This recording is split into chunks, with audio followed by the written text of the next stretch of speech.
ఈ రాష్ట్రానికి ఒక డిప్యూటీ స్పీకర్గా చట్టాన్ని నేను గౌరవిస్తాను, నేను చట్టానికి బద్ధుడనే ఉన్నానని అంటున్నారు కదా. నిన్న హైకోర్టులో నేను పిటిషన్ వేసినప్పుడు కమిషనర్ అప్రూవల్ లేకుండా బిల్డింగ్ పర్మిషన్ కోసం, లేకపోతే కలెక్టర్ అప్రూవల్ లేకుండా రిలీజియస్ పర్మిషన్ కోసం మీరు ₹1 కోటి ఇప్పటికీ ఎలా కలెక్ట్ చేశారు ప్రజల డబ్బుల దగ్గర నుంచి అని నేను అడుగుతున్నాను. మీకు సమాధానం చెప్పండి. మీరు ఇంత సభ్యతగా ఇంత ఇంత ఇంత చక్కగా రూల్ ప్రకారం మాట్లాడతారు. ఎస్సీగా ఉన్నవాడంట ఇట్ట బైబిల్ పట్టుకొని చర్చికి వెళ్ళిపోతే, అరే అబ్బాయిలు దేవుని మీ శాపం మీ మీద తగులును గాక, మీరు శాపగ్రస్తులైపోదురు గాక అని బైబిల్ లాంగ్వేజ్లో మాట్లాడి సర్కాస్టిక్గా మాట్లాడుతున్నారు కదా. నేను అడుగుతున్నా, మీరు గవర్నమెంట్ అప్రూవల్ లేకుండా, కలెక్టర్ ఎన్ఓసి లేకుండా, మున్సిపల్ కమిషనర్ పర్మిషన్ లేకుండా ఏ విధంగా ₹1 కోటి కలెక్ట్ చేశారు? నేను హైకోర్టులో పిటిషన్ వేసిన తర్వాత నిన్న మున్సిపల్ కమిషనర్కి ప్లాన్ కోసం అప్లై చేశారా లేదా? మీరు రాష్ట్ర ప్రజలకు సమాధానం చెప్పండి. మీరు ఏ రోజు ప్లాన్ అప్లై చేశారు మున్సిపల్ కమిషనర్కి, కలెక్టర్కి ఏ రోజు ఎన్ఓసి కోసం అప్లై చేశారో ప్రజలకు ఒక్కసారి సమాధానం చూపించండి. నిన్న మీరు అప్లై చేసినటువంటి పర్మిషన్ చూడండి. మీరు గవర్నమెంట్ పర్మిషన్ పెట్టలేదు, కలెక్టర్కి పర్మిషన్ పెట్టలేదు, మున్సిపల్ కమిషనర్కి పర్మిషన్ పెట్టలేదు, మీ దగ్గర కనీసం ఒక పీస్ ఆఫ్ డాక్యుమెంట్ లేదు. మీరు ఏ విధంగా ₹1 కోటి కలెక్ట్ చేసి ప్రజల దగ్గర నుంచి ₹1 కోటి నేను బిల్డింగ్ కడతాను, రామాలయం కడతానని ప్రజల డబ్బును తీసుకున్నారు మీరు అప్రూవల్ లేకుండా? మీకు నిజంగానే న్యాయంగా నిజాయితీగా మీకు చట్టం మీద గౌరవం ఉంటే అన్ని అప్రూవల్స్ తీసుకున్న తర్వాత మాత్రమే డొనేషన్స్కి వెళ్ళాలి. ఒక ట్రస్ట్ ఏర్పాటు చేసేసి డొనేషన్ కలెక్ట్ చేసేసి ఆ ₹1 కోటి మీరు ప్రజల దగ్గర నుంచి without building permission, without district collector permission లేకుండా వసూలు చేసినందుకు మీ మీద కేసు పెట్టడానికి లేదా? ప్రజల సొమ్ముని అన్ఆథరైజ్డ్గా కలెక్ట్ చేసినట్టు. సో మీరు ఒకళ్ళని చూపించేటప్పుడు 4 వేళ్ళు మనకు చూపిస్తే అని మాత్రం గుర్తుపెట్టుకోండి. నేను అడుగుతున్నా, మీరు చర్చలకి, మీరు ప్రజాప్రతినిధి కదా, నాకు ఎవరి రైట్ ఉంది, ఇక్కడ అనధికారికంగా నడుస్తున్న చర్చలకి పర్మిషన్ లేదన్నట్టు. మరి మీరు రైట్ ఇన్ఫర్మేషన్ కింద తీసుకొచ్చుకున్నటువంటి పర్మిషన్ లేని చర్చలు, మరి పర్మిషన్ లేని గుళ్ళు, పర్మిషన్ లేని టెంపుల్స్ కూడా తీసుకోవాల్సింది కదా. మరి వాటికి కూడా మీరు నోటీసులు ఇస్తారా? మీరు వాటికి కూడా మీరు నోటీసులు ఇవ్వగలిగితే నేను వచ్చి బొకే పట్టుకొని మీకు thank you so much sir, మీరు చేస్తున్న చాలా అద్భుతమైన విషయం, చట్టాన్ని, న్యాయాన్ని, ధర్మాన్ని కాపాడటానికి, 4 పాదాలు నడిపించడానికి మీ అంత అద్భుతమైనటువంటి ప్రజాప్రతినిధి ఒక లీడర్ నేను బొకే పట్టుకొని మీ దగ్గరకు వస్తాను.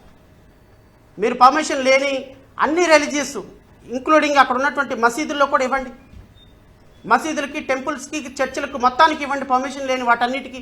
ఎస్, రాష్ట్ర వ్యాప్తంగా వీటి మీద ఒక యుద్ధం, ఒక మంచి వాతావరణాన్ని క్రియేట్ చేద్దాం.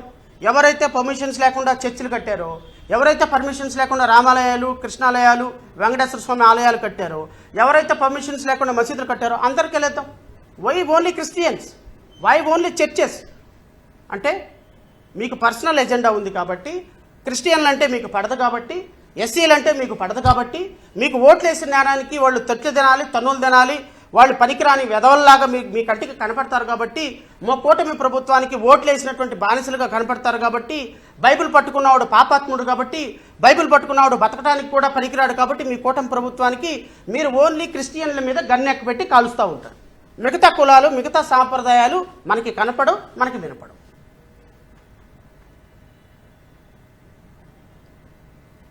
చెప్పండి, మీరే సమాధానం చెప్పాలి. నేను మిమ్మల్ని వ్యక్తిగతంగా అబ్యూజివ్గా మాట్లాడాల్సిన అవసరం లేదు. ఎందుకు అంటే మీరు మమ్మల్ని వ్యక్తిగతంగా తుస్కారంగా మాట్లాడుతున్నారు కాబట్టే నేను మాట్లాడాల్సి వస్తుంది.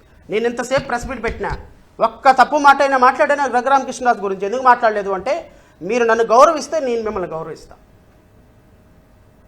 మీరు నన్ను హాఫ్ కోటో, ఫుల్ కోటో, నీల్ కోటో అన్నాడు అనుకో, నేను ఇంకో మాట అనాల్సి వస్తుంది. నేను బ్యాంక్ ఫ్రాడ్ అనాల్సి వస్తుంది, యువర్ అ చీటర్ అనాల్సి వస్తుంది, బ్యాంకు దొంగ అనాల్సి వస్తుంది. సో మీరు నన్ను ఒక మాట అన్నారనుకోండి, నేను 3 మాటలు అంటా. సో కాబట్టి మీరు ఒక గౌరవప్రదమైనటువంటి వృత్తిలో ఉన్నారు, గౌరవప్రదంగానే ప్రజా సమస్యలను డీల్ చేద్దాం. ఎస్, మీరు ఒక వర్గాన్ని కాల్చేయాలి, ఒక వర్గం మీద సిస్టమేటిక్గా తుపాకీ పెట్టి రెడీ అయ్యారు. చూద్దాం ఎంత దూరం వెళ్తుందో చూద్దాం, ఇది కూడా చూద్దాం. ఎందుకంటే మా ఉద్దేశం ప్రకారం మేము అక్కడ రామాలయం కట్టడానికో లేకపోతే ఇంకోటి కట్టడానికో వ్యతిరేకం కాదు. నేను మళ్ళీ చెప్తున్నా, ఇది లోకల్ ప్రజల యొక్క సెంటిమెంట్ ప్రకారం అక్కడ గొంతేనమ్మ గుడి ఉంది అని వాళ్ళు భావిస్తున్నారు. గొంతేనమ్మ గుడి కట్టాలి అనేది లోకల్ ప్రజల యొక్క డిమాండ్. మా పార్టీ యొక్క డిమాండ్ కూడా అక్కడ గొంతేనమ్మ గుడి కట్టాలి. ఆ గొంతేనమ్మ గుడి కూడా మీరు ఏదైతే సేకరించాలో విరాళాల కోసం, ఆ గొంతేనమ్మ గుడి కూడా హిందూ దేవతే సార్, ఆవిడేం క్రిస్టియన్ కాదు. లోకల్గా ఉన్నటువంటి గొంతేనమ్మ గ్రామదేవత వాళ్ళ సెంటిమెంటు. వాళ్ళు కూడా లోకల్గా పూజలు చేస్తారు, కుంకుమ పెడతారు, కొబ్బరికాయలు కొడతారు, హారతులు ఇస్తారు. అది ఏ విధమైనటువంటి మతానికి, క్రిస్టియన్ రిలేటెడ్ మతానికి సంబంధించిన టెంపుల్ కాదు, అది గొంతేనమ్మ గుడి. సో 2, మీరు చర్చిల్ని పడగొడతాను, సో క్యాస్ట్ సర్టిఫికెట్ క్యాన్సిల్ చేయిస్తాను, ఎవరైతే చర్చిలకు వెళ్తున్నారో చర్చిలకు వెళ్ళేవాళ్ళు, ఇదిగో ఈ మతానికి సంబంధించిన వాళ్ళు, ఈ పాస్టరు ఇదిగో వాడిట్ట వాడేదో మతాన్ని చూపించి పాస్టర్ వచ్చి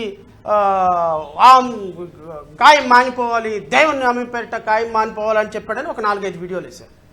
రఘురామకృష్ణరాజు గారు చాలా గొప్ప స్థాయి ఉన్నటువంటి వ్యక్తులు. మీరు వ్యక్తిగతంగా మీకు ఏ స్థాయి ఉందో లేదో నాకైతే తెలియదు, కానీ ఒక డిప్యూటీ స్పీకర్గా ఉన్నారు.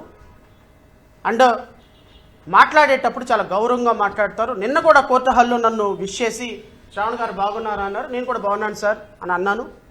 వ్యక్తిగతంగా మనకి ఎన్ని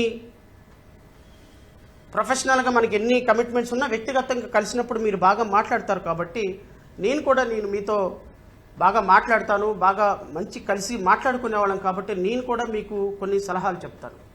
బహుశా అది మీకు నచ్చినా నచ్చకపోయినా, ఎందుకంటే 400 ఓట్లు వచ్చినోడు జడా శ్రావణ్ కుమార్ మీకు చెప్పదగిన స్థాయి ఉందో లేదో నాకైతే తెలియదు. కానీ ఒక మాట అయితే చెప్పగలుగుతారు సార్, మోసం చేసేవాళ్ళు క్రిస్టియన్స్లోనే కాదు సార్, మోసం చేసేవాడికి మతంతో సంబంధం లేదు. ఫర్ ఎవర్ కైండ్ ఇన్ఫర్మేషన్, ఎంతమంది బాబాలు అమ్మాయిలను రేప్ చేసి 20 ఏళ్ళు 30 ఏళ్ళు జైల్లో ఉంటున్నారో మీకు తెలీదా రఘురామకృష్ణరాజు గారు? ఎంతమంది బాబాల మీద డ్రగ్స్ కేసెస్, అమ్మాయిలను సప్లై చేసే కేసెస్ ఉన్నాయో మీకు తెలీదా? ఎంతమంది బురుడి బాబాలు ఆకాశంలో భూమిపూజ సృష్టించి, ఎంతమంది పోలీసులు కటకటాలు వెనక్కి వెళ్ళారో మీకు తెలీదా? ఎంతమంది స్వామీజీలు స్కామ్స్లో ఇరుక్కొని, అమ్మాయిల స్కాండల్స్లో ఇరుక్కొని జైలుకి వెళ్ళారో మీకు తెలీదా? మరి వాళ్ళందరినీ కూడా 4-5 వీడియోలు వేసి వీళ్ళందరూ కూడా హిందూ మతాన్ని ప్రచారం చేస్తున్నారు. కాబట్టి హిందూ మతంలో ఈ ఫ్రాడ్లు ఉన్న కారణం హిందూ మతాన్ని నిందిస్తామా రఘురామకృష్ణరాజు గారు? మీరు పెద్దలు, అన్నీ తెలిసిన వాళ్ళు, ఒక క్రిస్టియన్ సాంప్రదాయాల ప్రకారం ఆ క్రిస్టియన్ లాంగ్వేజ్ని, ఆ క్రిస్టియన్ మాటల్ని మీరు ఎంత తుస్కారంగా, ఎంత సర్కాస్టిక్గా మాట్లాడుతుంటే గుండెలు గాయపడుతున్నాయి సార్. చాలామంది గుండెలు. నాకు కనీసం రోజుకు 100 మందినే ఫోన్ చేస్తారు, ఏంటండి రఘురామకృష్ణరాజు మాట్లాడేది? మీకు వ్యక్తిగతంగా ఎవరితో అయినా గొడవ ఉంటే, మీ మీద కేసులు పెట్టిన వాళ్ళు ఉంటే వాళ్ళ మీద తీర్చుకోండి, తప్పులేదు. నేను మిమ్మల్ని ఏమి అనట్లేదు, ఎందుకంటే మీరు బాధపడ్డారు, మీకు you have every Liberty to take revenge. అంతేకాని ఒక మతాన్ని, ఒక సాంప్రదాయాన్ని, ఒక జీసస్ని, కొన్ని కోట్ల మంది కొలిచేటువంటి జీసస్ని పట్టుకొని మీ ఇష్టం వచ్చినట్టు మాట్లాడితే, ఆ పాస్టర్లని, దొంగ పాస్టర్లు ఉంటే ఉండొచ్చేమో సార్, వాళ్ళందరూ పాస్టర్లందరూ దొంగలనేటువంటి అభిప్రాయమా మీది? అలాగైతే మరి ఈ పూజారులు వీళ్ళందరూ ఫ్రాడ్, వీళ్ళందరినీ మనం హిందూ మతానికి అటాచ్ చేద్దామా? 4 వీడియోలు తీసుకొచ్చేసి వాళ్ళేదో పట్టుకూటి కోసం మాయ చేస్తూ క్రిస్టియానిటీ అడ్డం పెట్టుకున్న వాళ్ళని తీసుకొచ్చి ఇదే క్రిస్టియానిటీ అని ప్రొజెక్షన్ ఇవ్వదలుచుకున్నారా మీరు? ఒకసారి మీరు వ్యక్తిగతంగా కూటమి ప్రభుత్వం కూడా ఆలోచించండి. రఘురామకృష్ణరాజు గారు ప్రెస్ మీట్ పెట్టి ఏదో 4 మాటలు మాట్లాడినంత మాత్రాన అందరూ నవ్వుకొని వెళ్ళిపోతున్నారని అనుకుంటున్నారు. ఎన్ని లక్షల మంది హృదయాలు గాయపడుతున్నాయో మీరు ఒక్క ప్రెస్ మీట్ తోటి 10 లక్షల మంది ఉష్పటక్ ఓట్లు మీరు అనుకుంటున్నారు. చంద్రబాబు నాయుడు, నారా లోకేష్, పవన్ కళ్యాణ్ ఎక్కడున్నావో తెలియదు, జనసేన అధినేత, మీరు కూడా ఇలాంటి రఘురామకృష్ణంరాజు యొక్క చేష్టల్ని మీరు ఎంకరేజ్ చేస్తున్నంత వరకు, మీ మీడియాలో ప్రొజెక్షన్ ఇస్తున్నంత వరకు మీరు అనుకుంటున్నారు ఏదోలా ఆయన వ్యక్తిగతంగా పోరాడుతున్నాడు. రఘురామకృష్ణంరాజు గారు చేసిన డ్యామేజీ 2029 ఎలక్షన్లో స్పష్టంగా చూపిస్తాం, కంగారు పడకండి. ఆల్రెడీ 28% ఉన్నటువంటి అకార్డింగ్ టు ది రఘురామకృష్ణంరాజు గారి క్యాలిక్యులేషన్ ప్రకారం ఎస్సీలుగా మారిపోయినటువంటి క్రిస్టియన్లు 28% ఈ రాష్ట్రంలో బికాజ్ ఆఫ్ రఘురామకృష్ణంరాజు గారు మీ తెలుగుదేశం పార్టీ కూటమి ప్రభుత్వాన్ని చూస్తే మొక్క మీద ఉమ్మేసే పరిస్థితికి వచ్చేసారు.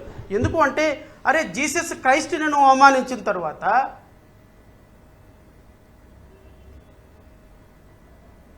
ఏంటి మేకులకి ఈ క్రిస్టియానిటీకి ఏదో అవినాభావ సంబంధం ఉందనుకుంటా అంట.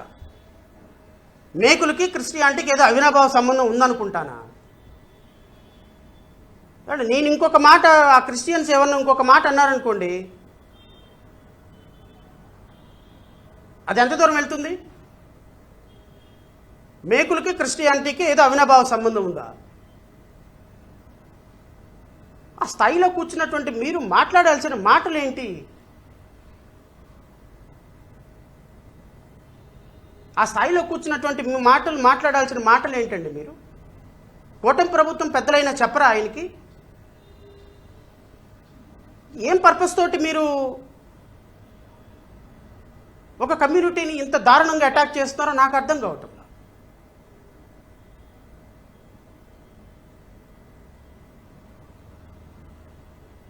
మీరు